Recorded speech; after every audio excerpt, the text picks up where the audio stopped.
We're going to do two problems from chapter 2 to try to give you an idea of some of the stuff that we're needing to make sure we understand. One is trying to figure out which district court each state belongs in to find the correct court of appeals. So we have 5 states here. I like this problem because one of them is Louisiana. But in your homework, I think you have one of these. It could be any state. So it won't necessarily be these, probably won't. I hope it's not these because it's not supposed to be. I'm not trying for that.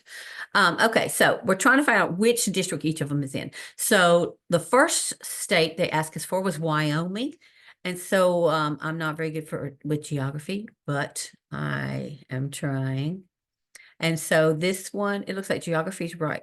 Geography. Looks like Wyoming is right here, which would be in the 10th Court of Appeals district. So these dark blue lines outline the district, and then that kind of shadowed number 10 shows you that's 10th district. Louisiana's down here in the 5th district. They're going to ask us that in a minute. But you see how we're way over here, but the 5's right here over Texas. But the blue line, the dark blue line, is encompassing Louisiana into the same district as Texas. So that's how you tell this, that dark blue line separating the different districts. But so Wyoming, see, move this temporarily.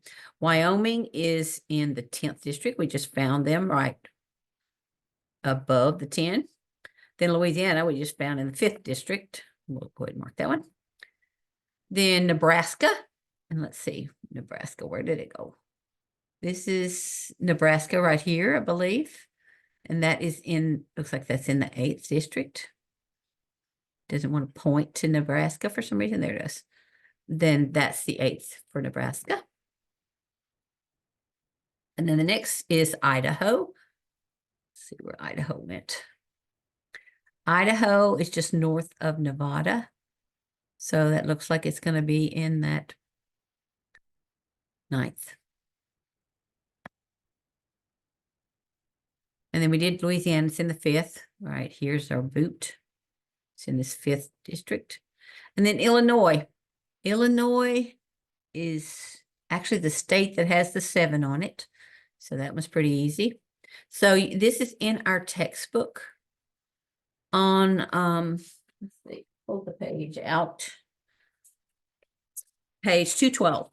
So you need to be familiar with that map and be able to see where the districts are, because it takes a minute for me to at least to orient to see where the different districts start and stop. But it's that dark blue line and then the shadowed number showing you that that whole area inside the dark blue line is that district. So be able to do that no matter what state it is. Okay. All right. Now we're going to go to the second problem, which is talking about, I'm going to go ahead and minimize this one if it will let me.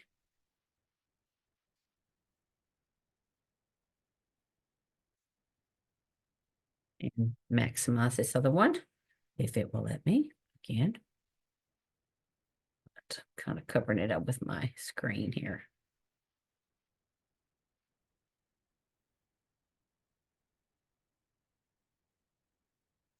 So no, it's not going to let me.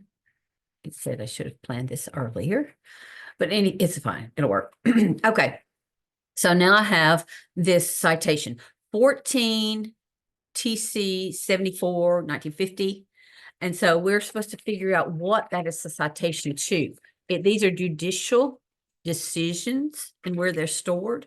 So this one is a citation to a regular decision of the U.S. Tax Court, and that TC tells you that was issued in what year? 1950. That's too easy. They only said 1914. And then the decision can be found in volume 14. So they're telling you that first number is the volume. The TC is talking about which court. And the 74 is the page number of the Tax Court of the United States reports issued by U.S. Government Printing Office.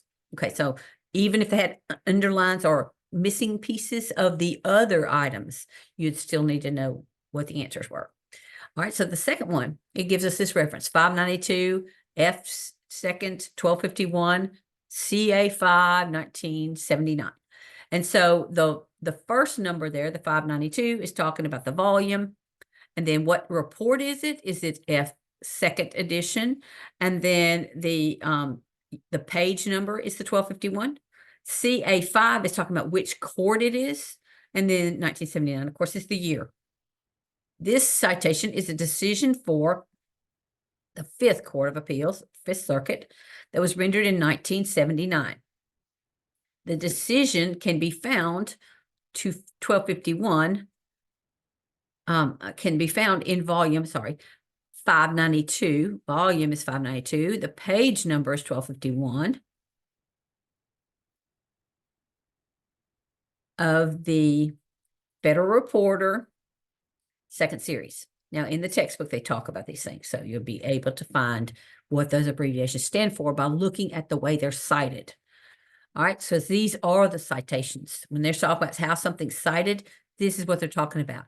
This is the citation, or also known as how it's cited. And then you can see what the different things stand for by looking at how to cite them in the textbook. Okay, and so then the next one, C. 95-1 USTC paragraph 50104 CA6 1995. So this, you're seeing the CA6, that's talking about another court of appeals, and it's the 6th district this time. This is talking about the year. And then this 95-1 is the volume. USTC is talking about what report it is. The 50,104 is the paragraph number. So it says this decision, this citation is a decision for the U.S. 6th Court of Appeal, Circuit Court of Appeal, that was rendered in 95. The decision can be found in volume 1 for 1995. And then what does a 50,104 stand for? A paragraph. Paragraph 50,104 of U.S. tax cases published by Commerce Clearinghouse. And again, they tell you this in the textbook, so you just get used to how to find what you need to know and get comfortable with these citations. D. This one is an AFTR 75 AFTR, which means the volume is 75. AFTR is the number of the report. It's the second edition. And then 95-110 is talking about of 1995, page 110. And then it's the 6th district again in the year 1995. So this is a decision of the U.S. 6th Circuit Court of Appeals, rendered in 95, can be found in volume 75.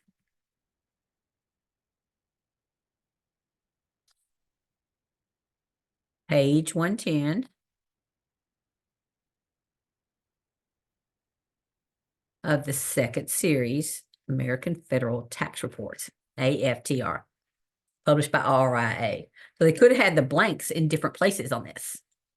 Then the next one, citation for E, is 223 F supplemental, federal supplement, 663 WD Tex, 1963. So this is talking about 223 is the volume number. The F sup is the federal supplement. It's the name of the report, in other words. 663 is a page number. WD Tex is a court, and the year is 1963. So this citation is for a decision of the U.S. District Court of Texas. That's why it says Western District, Texas. That was rendered in 1963. The decision can be found in volume, you got it right there, 223, page 663.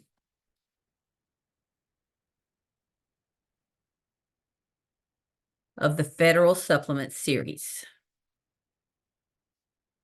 published by West Publishing. That's what they publish. They have a list of things they publish. The Federal Supplement series, they abbreviate with the F.SUPP. All right, number F. 491 F3rd 53 CA1, which is the first Court of Appeals, right? 2007 is the year. And so this is F. The citation is to a decision of the U.S. First Circuit Court of Appeal that was rendered in 2007. The decision can be found in volume, and there's that volume number at the beginning again, 491. So all of West publications would put the volume number first. Page, and it gives you the page number. Again, West is giving you the page number right after the report number, 53 of the, and they're telling you what reporter it is. The Federal Reporter, 3rd series. Okay. Then G, the last one of these, 775 Federal Supplement, 2nd edition, DCT VI 2011. This one's a little bit different. But again, it's from West. So it's the same kind of thing. The volume number comes first. The page number is right before the parentheses. The court is right before the year here in parentheses. And the name of the report is this Federal Supplement 2nd. So this is a citation of a decision of the U.S. District Court of the Virgin Islands. That's what this right here is talking about. U.S. District Court of the Virgin Islands. That was rendered in 2011. The decision can be found on in volume, and that's the 775, and on page 765, right? Because this right here is the page number for West, always right in front of the paragraph, right in front of the parentheses, sorry. And it's the name of the publication, that Federal Supplement 2nd, published by West. And that's all. Now let's see if we got it right. When we check work, it doesn't like 775. Oh, because I accidentally clicked 775 instead of 765. Let's look at it again. Yes, 765. See, this is why you should always click that. Check your work before you submit. See if any of the others had a nasty gram. Those are good. Nope, it's all good. Now let's try this check mark again. See if it's going to be nice. Yay. So then we can submit it. And it's all good. Okay, thanks.